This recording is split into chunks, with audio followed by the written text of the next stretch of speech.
আগামী জাতীয় সংসদ নির্বাচন তত্ত্বাবধায়ক সরকারের অধীনেই হবে বলে জানালেন আইনমন্ত্রী মোহাম্মদ আসাদুজ্জামান। তবে সেই সরকারের কাঠামো কেমন হবে সংসদে আলোচনার মাধ্যমে তা ঠিক হবে বলে জানান তিনি।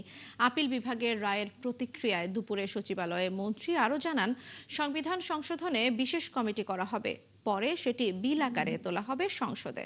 শারমিনীর রিপোর্ট।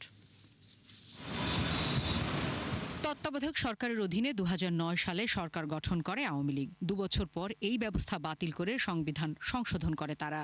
এরপর দলীয় সরকারের অধীনে টানা ৩টি নির্বাচনে ব্যাপক বিতর্ক হয়। জুলাই আন্দোলনে আওয়ামী লীগের পতনের পর সংবিধানে তাদের পরিবর্তন করা ধারাগুলো অবৈধ বলে চূড়ান্ত রায় দিয়েছে সর্বোচ্চ আদালত। এর ফলে আগামী সংসদ নির্বাচন নির্দলীয় সরকারের অধীনে করা যাবে বলে জানান আইনমন্ত্রী। বিএনপি এটার জন্য বিগত ১৬-১৭ বছর ধরে সংগ্রাম করেছেন। বেগম খালেদা জিয়ার নেতৃত্বে দেশ বাঁচাও মানুষ বাঁচাও যে স্লোগান দিয়ে আমরা নিরন্তর সংগ্রামের পথে হেঁটেছিলাম, সেই পথে হাঁটার মুখ্য লক্ষ্য ছিল যে আমার ভোট আমি দেব, যাকে খুশি তাকে দেব। কালার এক্সপার্ট ডার্ক স্যাপ এবং মাইল্ড অন হ্যান্ডস টেকনোলজি সমৃদ্ধ অরিক্স অ্যাডভান্স ডিটারজেন্ট পাউডার আপনার লন্ড্রি এক্সপার্ট। এবং সেই প্রক্রিয়ায় ফেরার জন্য তত্ত্বাবধায়ক সরকারের বিকল্প কোনো পথ ছিল না। আমরা সেই জায়গাটা রাজনৈতিকভাবে অঙ্গীকারবদ্ধ।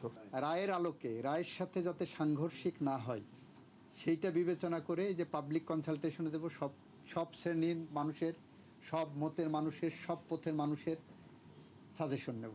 তিনি আরও জানান, আপিল বিভাগের রায়ের প্রেক্ষিতে জুলাই সনদকে গুরুত্ব দিয়ে সংবিধান পরিমার্জন করা হবে। এরপর সেটি সংসদে বিল আকারে তোলা হবে। সংবিধান সংশোধনের মাধ্যমে যা যা পদক্ষেপ নেওয়া দরকার আমরা পার্লামেন্টের সামনে প্লেস করব এবং সেই অনুসারে করব, এবং সেখানে আমাদের এই সংশোধনীগুলো আনতে আমাদের মুখ্য বিবেচ্য বিষয় থাকবে জুলাই চার্টার। এসব পরিবর্তন হলে কেউ আর ফ্যাসিবাদ কায়েম করতে পারবে না বলে আশা আইনমন্ত্রী আসাদুজ্জামানের। যে সংশোধনীগুলোর মাধ্যমে বাংলাদেশে ফ্যাসিস্টের